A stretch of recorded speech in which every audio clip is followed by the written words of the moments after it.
Hi friends, ಘಾತಗಳದಾಗ competitive exam ಸಲುವಾಗಿ ಇಂಥ question ಬರ್ಬೋದು.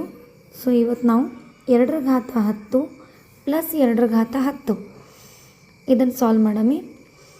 ನಿಮಗೆ ಇದೇ ಥರ ವಿಡಿಯೋಸ್ ಬೇಕು ಮತ್ತು ಈ ವಿಡಿಯೋ ಇಷ್ಟ ಆದ್ರೆ ಲೈಕ್ ಮಾಡಿರಿ ಮತ್ತು ಹಾಗೆ ಸಬ್ಸ್ಕ್ರೈಬ್ ಆಗಿರಿ. 2 × 10 ಪ್ಲಸ್ 2 × 10 ಇದು 2 × 10 ಇದು 2 × 10 ಸೆಂಟರ್ನಾಗ ಪ್ಲಸ್ ಅದ ಅಂತಂದ್ರೆ ತಕ್ಷಣ ನೀವೇನು ಮಾಡ್ತೀರಿ, 2 × 20 ಅಂತ ತಿಳ್ಕೊಂಡು ಆನ್ಸರ್ ಟಿಕ್ ಮಾಡ್ತೀರಿ. ಆದರೆ ಇದು ರಾಂಗ್.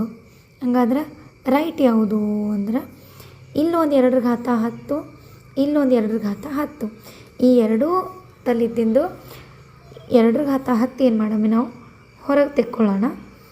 ಇವಾಗ ಈ 2 × 10 ಹೊರಗೆ ಹೋದ್ಮೇಲೆ ಇಲ್ಲಿ ಉಳಿತೆಷ್ಟು 1 ಪ್ಲಸ್ ಹಾಗೆ ಇಲ್ಲಿದ್ದಿಂದು 2 × 10 ಹೊರಗೆ ಬಂದಮೇಲೆ ಇಲ್ಲೂ 1 ಉಳಿತು. ಸೊ 2 × 10 ಗುಣಿಲೆ 1 + 1 2. ಈ 2 ಮೇಲೆ ಏನೂ ಇಲ್ಲ ಅಂದ್ರೆ ಘಾತ 1 ಇದ್ದಂಗೆ. ಇವಾಗ ಘಾತಾಂಕದ ಫಾರ್ಮುಲಾ ಸೂತ್ರದ ಪ್ರಕಾರ ಬೇಸ್ ಸೇಮ್ ಇದ್ದು ನಡ್ಬರ್ಕ ಗುಣಿಲೆ ಚಿಹ್ನೆ ಇತ್ತು ಅಂತಂದ್ರೆ ನೀವು ಮೇಲಿನ ಘಾತಗಳನ್ನು ಕೂಡಿಸ್ಕೋಬಹುದು.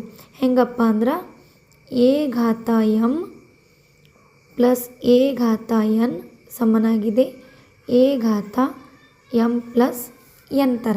ಸೊ ಇವಾಗ 2 ಘಾತ 11 ಇದು ಸರಿಯಾದ ಉತ್ತರ. ನಿಮ್ಮದು ಡಿ ಸರಿಯಾದ ಆನ್ಸರ್ ಆಗ್ತದೆ. Thank you.